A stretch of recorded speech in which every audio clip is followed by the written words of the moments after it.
Amics i amigues, benvinguts a Plaça Major en un dia en què, a més, anem a començar de luxe, però quedem al nostre costat per distints motius.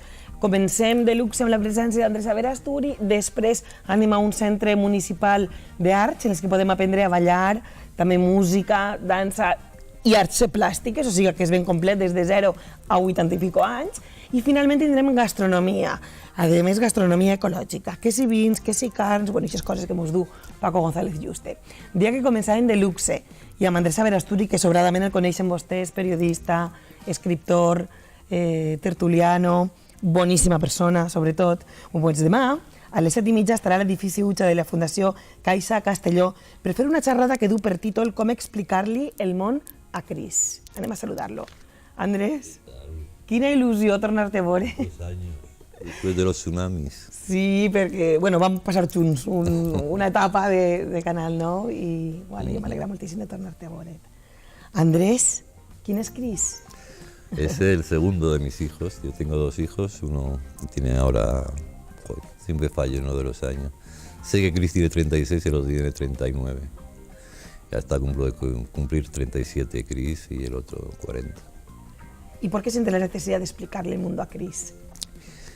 Pues porque no sabe lo que es el mundo, porque nació con parálisis cerebral severa, con una cosa que se llama el síndrome de Pierre-Robin, y bueno, desde entonces hubo que irle salvando la vida un montón de veces, sacándolo adelante, rescatándolo de situaciones bastante dramáticas, y ahí sigue, y ahí seguimos nosotros en esa lucha.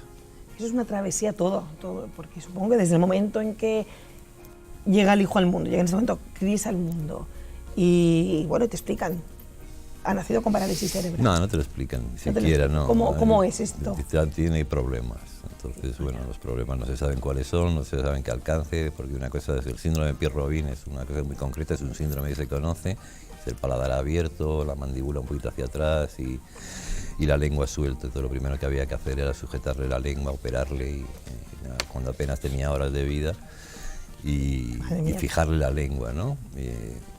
Y bueno, y a partir de ahí todo son incógnitas, es una especie de vértigo donde no sabes qué va a pasar, donde no sabes donde no puedes ponerle boca arriba porque se podría ahogar con su propia lengua. Entonces lo más urgente era sujetarle la lengua, fijársela, y a partir de ahí pues luego cerrarle el paladar, que ya fue muy posterior, y luego, bueno, las patologías, hasta que al final alguien te nombra la palabra de retraso, de oligofrenia, de retraso severo.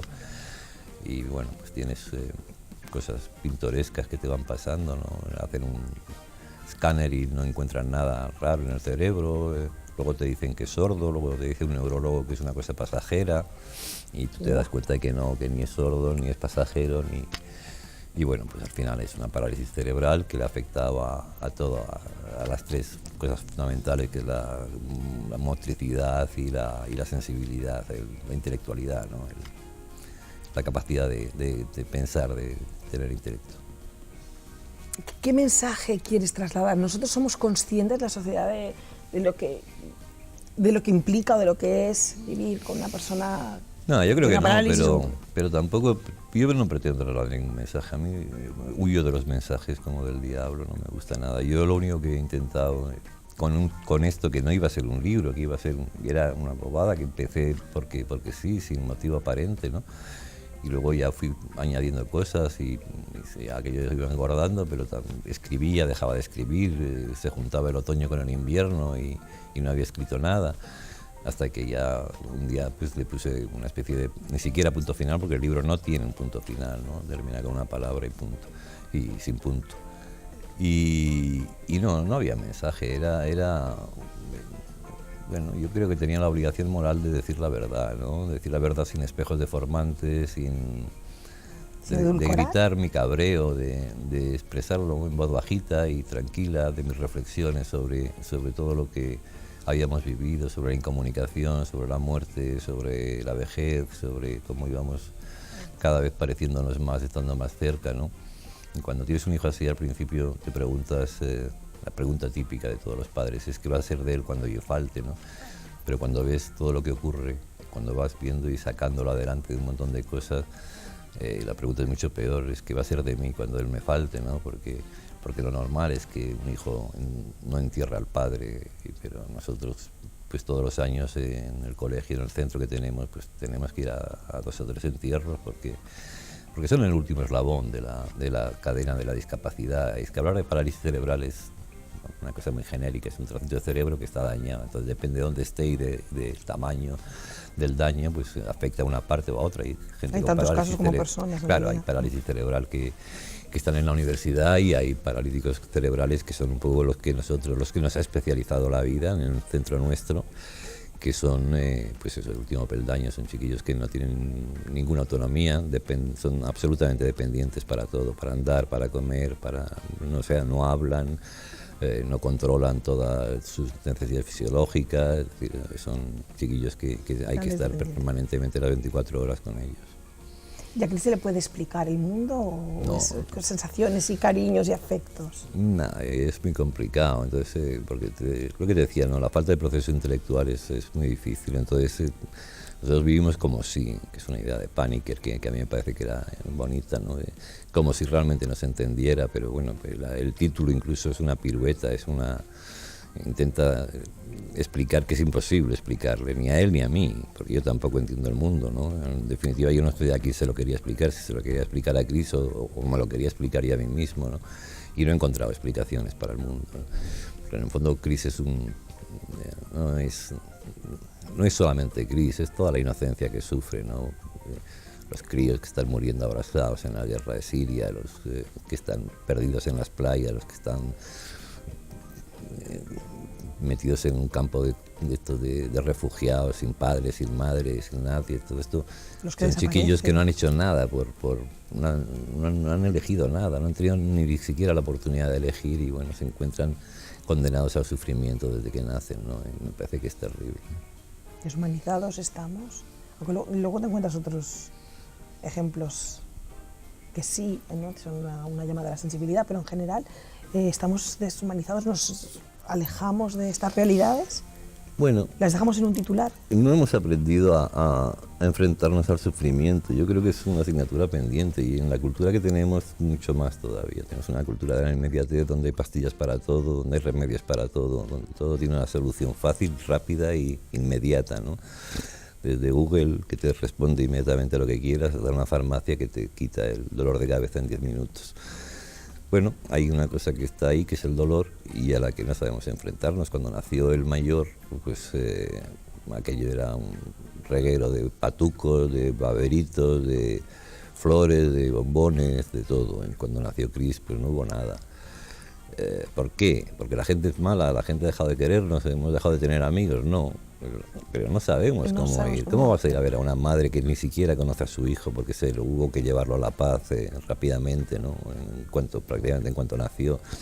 Ella se lo quitaron casi dormida cuando tenía la con cesárea. Y ¿cómo le vas a llevar bombones? ¿Cómo vas a endulzar la amargura, ¿no? El dolor? Pues es muy difícil, ¿no? Entonces optamos por estar un poco ajenos, por irnos, por dar la cara, porque al final, pues si la vas a ver, tienes que preguntarle qué tal está el crío, y entonces eso te duele a ti porque crees que le duele a ella, y es muy complicado, la verdad es que es muy complicado. A todo esto, esta travesía de vida, bueno, aquí te vemos en unas imágenes con Chris. Ah, bueno, sí. vamos a ver. Ay, qué rico. Iba a decirte, a todo esto hay que continuar con la vida adelante, hay que seguir criar al hijo mayor también. Claro. Claro, hay que tener los 2 hijos, y yo creo que si algo tenemos bueno es la... Mira qué pinta tiene. Es muy bonito la que está para comer, ¿no? Sí, bueno, tiene una nariz que le ha salido un poco al padre, pero menos exagerada, con lo cual está mejor. Bueno, esto es lo que hacemos con Chris, ¿no? Sus afectos empiezan y terminan en la piel, entonces es complicado ir más allá. Entonces, si te abraza cuando quiere abrazarte, y cuando no quiere abrazarte no te abraza, y me abraza a mí o te abraza a ti, da igual, ¿no? No hay una diferencia, por Dios, quita eso. No hay una diferencia así realmente entre entre lo que... hay un proceso intelectual. Yo no sé si él sabe que yo soy su padre y si su madre es su madre. Queremos pensar que sí, ¿no? Vivimos como si realmente eso fuera así. Pero efectivamente la vida sigue igual para... Y hay que querer a los dos hijos. No puedes hacer el centro de Cris, el centro de tu vida de Cris, porque tienes otros centros y otras obligaciones, claro, tienes la pareja, tienes la pareja, el otro hijo, el trabajo, y tampoco puedes decir no pasa nada, es como, porque sí pasa una cosa muy seria, que es que pues mírale, pues cae, no anda, ¿no? Entonces no le puedes llevar de la mano. Una cosa es que su madre me dijo un día, hace poco además, ¿no? Me dijo de repente, dices, ¿sabes lo que he hecho de menos de Cris? El no haber llevado de la mano nunca, ¿no? Entonces eso que me parece que es un detalle prácticamente insignificante, si lo elevas un poco, si lo vives un poco desde arriba, es toda una metáfora, ¿no? El hecho de llevar a un hijo de la mano es como dirigirlo hacia su independencia, hacia su seguridad, hacia el vértigo de la libertad, ¿no? Cris no hemos podido llevarlo de la mano nunca, ¿no? Hemos ido cambiando de silla en silla hasta que tuvimos ya que un momento determinado de ya no compramos más sillas de Jané, de estas de bonitas, porque hay que comprar una silla de ruedas, porque ya no cabe en la silla normal. Entonces, cada X tiempo te vas recordando la vida, lo que tienes y el problema con el que tienes que convivir. Pero el problema es fundamentalmente, el problema es que siempre al final parece que somos nosotros los protagonistas, ¿no? O los que sufrimos, ¿no? El que sufre es él. Él es el protagonista, él es el sufrimiento. Yo creo que lo cito en una canción que cantaba Camilo VI, creo de la Bosé, creo que ahí si mi dolor fuera el tuyo. Eso es lo que pretendes, ¿no? Pero no puedes cambiar tu dolor por el tuyo. Has dicho al principio, cuando nace Cris piensas, ay, ¿qué será de Cris cuando yo no esté? Y ahora piensas, ay, al revés, ¿no? ¿Qué será de mí si él no está? ¿Cómo llenar el hueco de su sonido, de sus gestos, de sus estereotipos? Está siempre mirándose la mano, de repente hace una serie de sonidos que no sabes qué quiere decir, no sabes por qué, de repente se ríe, no sabes por qué se ríe, de repente se pone serio, tampoco lo sabes, ¿no? Bueno, pues tú vives como si realmente todo eso funcionara y prescindir de eso algún día pues es muy duro. Me decías, le hablamos y le contamos cosas sin saber hasta qué punto. Sí. Sí. Iba a decir, yo sé que también has escrito versos, que te gusta la poesía, ¿se la lees? No, lo que no se puede hacer es engañarse a uno mismo, hacerse trampas en el solitario no vale, ¿no? Tú haces lo que haces porque te sale y porque le estás dando de comer y en lugar de que igual que estás hablando con un crío pequeñito, venga, hacemos el avión y no sé qué y tal, pues cuando a este le da por no comer, pues hay que intentar que coma, ¿no? Pero hay que darle de comer, porque no mastica, no tiene... Y bueno, pues haces eso porque te sale, porque yo sigo hablando, pero Cris tiene 37 años, va a cumplir el 10 de enero y sigue siendo mi niño. Entonces, para mí sigue siendo un niño, para nosotros sigue siendo un niño y lo seguirá siendo siempre. Y entonces le hablamos como si fuera un niño y sabemos que el bebé no entiende lo que le estamos diciendo. Sin embargo, hablamos al bebé y ponemos una voz absurda para hablar. ¡Ay, mi niño! Bueno, pues, sí, sin llegar a poner la voz absurda porque no tiene ningún sentido, pero seguimos hablando con él como se habla con un bebé, ¿no? Y sabemos que no nos entiende, pero da igual. Es decir, este libro ya había nacido de una serie pues, de reflexiones que ibas escribiendo conforme surgían. ¿Existe algún momento especial, ahora que ya está escrito, ¿no? Y que puedes echar un poco la vista atrás? Y dices, no, este momento especial estaba más triste, o estaba más solo, o estaba más contento, y era cuando me apetecía. Sí, bueno, en el libro aparecen momentos, incluso durante el propio libro, aparte de lo que cuento de su pasado, de las cosas a las que nos hemos tenido que ir enfrentando, que algunas han sido muy dramáticas, ¿no? Pero hay días en que estaba yo bajón y no sé, y escribía ahí 4 o 5 líneas y decía, no sé, pues, recuerdo que el viento, un día que hacía mucho viento, a mí el viento no me gusta nada y están las hojas metiéndose en las esquinas y tal, resguardándose como nosotros y no sé, hay momentos, sí, no sé, realmente, sí, hay momentos. Eso, tocar una herida que nunca se cierra, ¿no? Y bueno, ahora escribir aquello era reabrir un poco esa herida, volver a tocarla sin suavizante, sin ponerle crema, sin tocar de verdad la herida, meter la mano en la herida, ¿no? Cuando dices, hay una parte del libro en la que cuento momentos que hemos vivido. ¿Te referías a, por ejemplo, lo que me estabas diciendo antes, de tener que operarle de recién nacido? Momentos Bueno, así, eso fue más duro, críticos. pero eso era, decir, eso no te da tiempo ni siquiera a pensarlo, es que la vida o la muerte, ¿no? Y entonces hay que hacerlo y hay que hacerlo. Entonces, ni siquiera sabes lo que iba a hacer, ¿no? En el momento, la primera vez que vi a mi hijo de frente, que hasta entonces lo había visto siempre boca abajo por la lengua, y ya cuando acabó la operación, su madre todavía estaba en el hospital, y me llamaron, pues, dice que ya puedes subirlo, ha salido muy bien y tal, no sé qué. Entonces subes arriba a la quinta planta, que era donde estaba en neonatología en La Paz, y ves a un crío ahí, a un renacuajo lleno con el pelo cortado a trozos porque le han puesto vías y de todo, la boca amoratada, bueno, con un cristal enorme por medio, no lo puedes tocar, ¿no? Entonces te quedas mirándole y dices, ¿qué hacemos aquí los dos, no?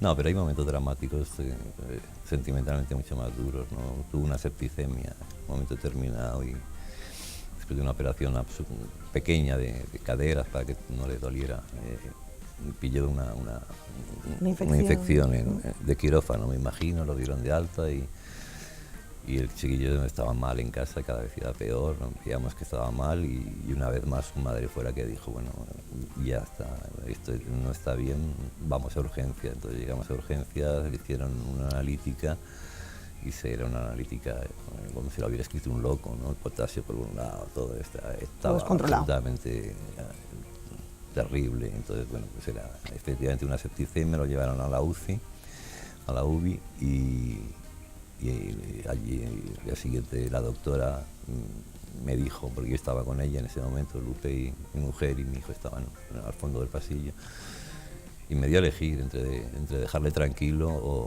o hacer todo lo posible, meterle cantidad de antibiótico, ¿no? Y bueno, dejarle tranquilo es decidir sobre la muerte o la vida de tu hijo, ¿no? Y ahí sí se pasa mal. Entonces, bueno, yo tenía muy claro que lo que iba a hacer era lo que dijera la madre, porque era la que tenía la última palabra, sin duda, ¿no? Y me fui andando por el pasillo meditando cómo se lo decía, ¿no? Iba despacio hasta que llegué donde estaban ellos, le dije lo que nos pasaba, lo que podíamos hacer, qué pensaban. Y por supuesto la madre y su hermano dijeron que a por todas, ¿no? Que había que seguir con él.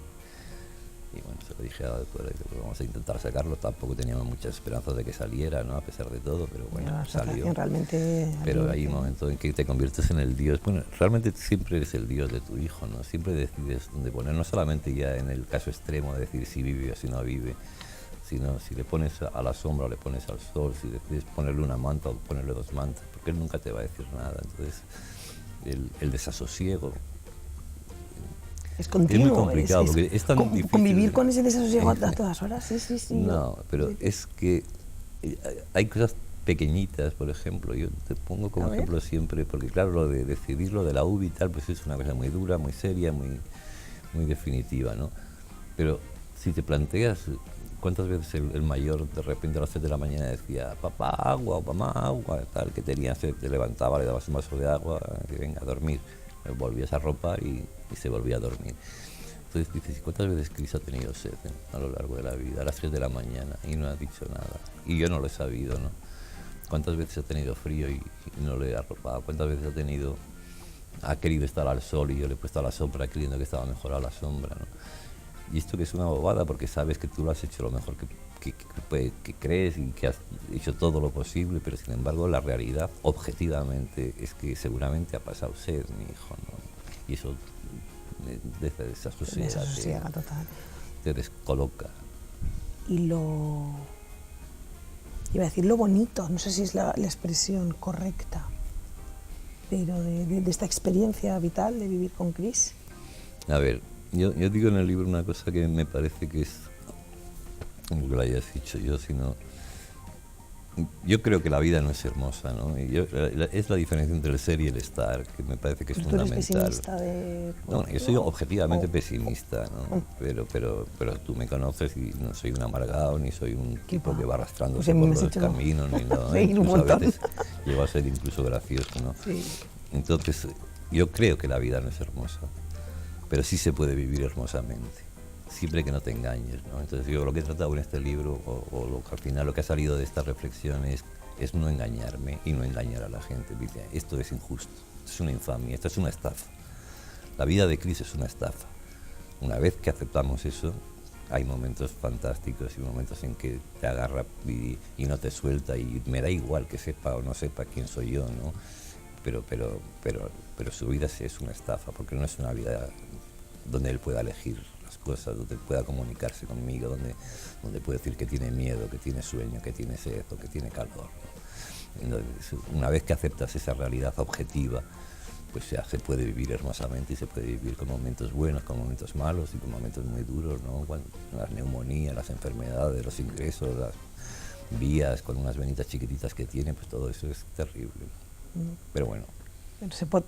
Bueno, és una delícia xerrar en Andrés, i vostès a més podran fer-ho, podran escoltar-lo i podran xerrar amb ell.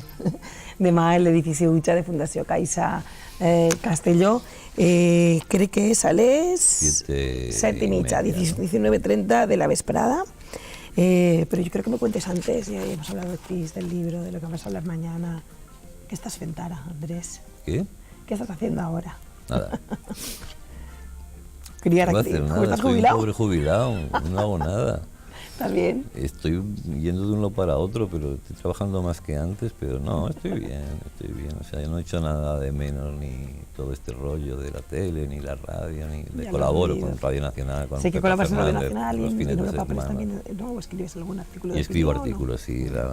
Bueno, a mí la prensa de papel me sigue pareciendo que es una cosa todavía moderadamente seria, y me sigue gustando escribir. Pero bueno, llevo una vida de jubilaete, sin obligaciones y con la libertad de poder decir que no a lo que yo quiera, que es lo fundamental. Ya llegarás. Y espero que te cuiden muy bien aquí en Castellón, que te lleve al está por ahí, que te lleven a comer bien. Bueno, me han hecho un tour hoy que ha sido importante. A ver si mañana la gente se anima y comparte, sobre todo no para oírme, porque no se trata de que me oigan, sino Para de que compartamos hablar. un poco, reflexionar sobre las cosas que ocurren a lo largo de una vida, ¿no? Jo els recomano que vagin a conèixer-lo, que és una sort. Jo m'emociona a tot tindre-la així. Muchas gracias por hacer una paradita en esta Plaza Mayor. Gracias a ti, sabes que te quiero mucho. Bueno, pues sí, mira, estic emocionada per haver-me retrobat amb Andrés Averasturi, gràcies a la Fundació Caixa Castelló i al Fred, que me du sempre unes joies per entrevistar. No se'n vagin molt lluny, fem una pausa i seguim.